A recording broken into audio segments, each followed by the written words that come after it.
অসম চৰকাৰে যি আমাৰ মাটিৰ পাট্টা লৈ ঘোষণা কৰিছে তাৰ কাৰণে আমি গোটেই ৰাইজ আজি একত্ৰিত হৈ পেলাই আজি আমি অসম চৰকাৰক ধন্যবাদ জনাইছোঁ। আৰু আমি যি খিলঞ্জীয়া হিচাপত আমি ইয়াত বসবাস কৰিছোঁ, আমাক ইমান বছৰত 200 বছৰৰ কালত আমি এই সুবিধাটো আমি এই চৰকাৰৰ মাধ্যমেৰে আমি পাই আছোঁ। গতিকে আমি চৰকাৰক ধন্যবাদ দিছোঁ।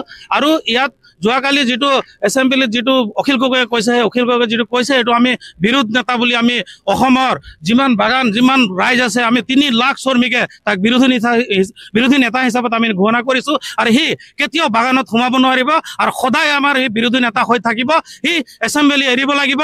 সি গোটেই তাৰ জীৱনত যিমানখিনি সি কাম কৰিছে, মাটি দখল কৰি লৈছে, অন্যায়ভাৱে কৰিছে। গতিকে আমি চাহ শ্ৰমিকৰ ৰাইজ তেখেতক বিৰোধী নেতা হিচাপত আমি ঘোষণা কৰিছোঁ। আৰু আমি আজি চাহ শ্ৰমিকত আজি অসমত এটা চাহৰ এটা ডাঙৰ এটা আমি ইণ্ডাষ্ট্ৰি আছে, আমাৰ চাহৰ এটা বিখ্যাত আছে। গতিকে এই বিখ্যাতত চাহ বিখ্যাতৰ কাৰণে আজি অসম বিখ্যাত হৈ আছে। আমি খিলঞ্জীয়া হিচাপত আজিলৈকে আমি কোনো পাট্টা পোৱা নাছিলোঁ। আজি এই চৰকাৰে যে আমাক পাট্টা দি আছে, গতিকে এই চৰকাৰক আমি ধন্যবাদ জনাবই লাগিব।